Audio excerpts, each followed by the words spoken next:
Indonesia sebagai negara kepulauan dengan keberagaman budaya, geografi, dan kebutuhan lokal yang sangat berbeda, memerlukan pendekatan khusus dalam pemerintahan. Salah satu solusi yang diterapkan adalah otonomi daerah yang diatur melalui Undang-Undang Nomor 23 Tahun 2014.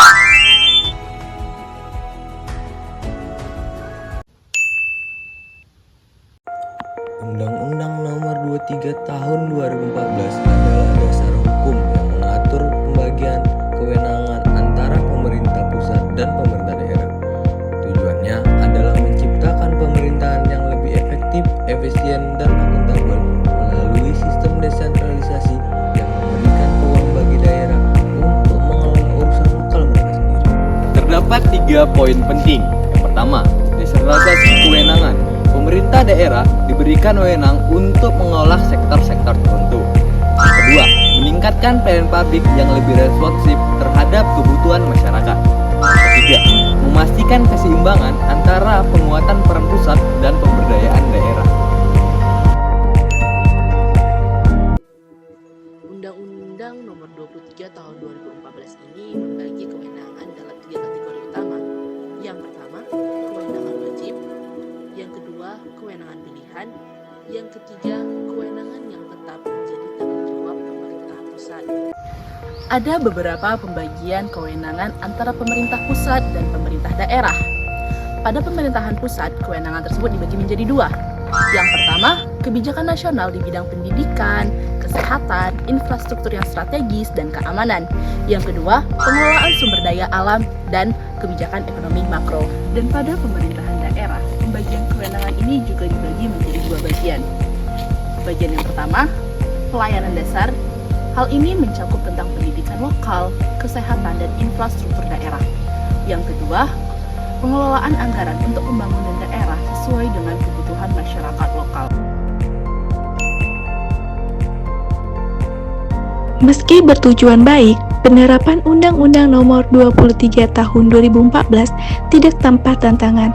Banyak daerah menghadapi kendala dalam hal kapasitas pemerintah daerah, pengelolaan anggaran yang tidak efisien, dan ketimpangan pembangunan antara pusat dan daerah. Ada 3 tantangan utama. Yang pertama, ada ketimpangan kapasitas daerah. Beberapa daerah kurangnya sumber daya manusia dan infrastruktur yang kurang memadai untuk menjalankan kewenangan mereka yang secara efektif.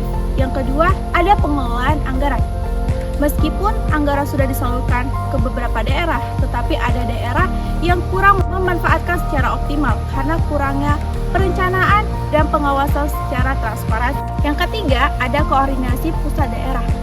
Perbedaan visi dan kurang komunikasi antara pemerintah pusat daerah untuk menyelesaikan masalah lokalnya.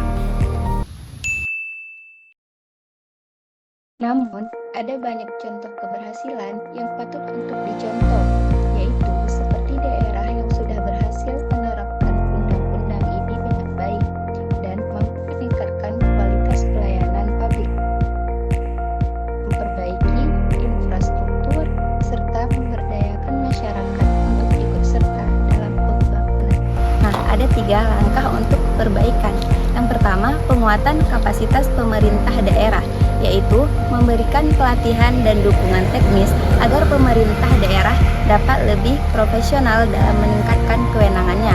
Yang kedua, yaitu ada transparansi dan akuntabilitas, yaitu untuk meningkatkan pengawasan terhadap penggunaan anggaran daerah dan mengoptimalkan transparansi melalui teknologi informasi. Yang ketiga, yaitu koordinasi yang lebih baik, yaitu untuk meningkatkan sinergi antara pemerintah pusat dan daerah untuk memastikan bahwa program-program pembangunan sudah berjalan dengan baik. Melalui Undang-Undang Nomor 23 Tahun 2014, Indonesia berusaha menciptakan pemerintahan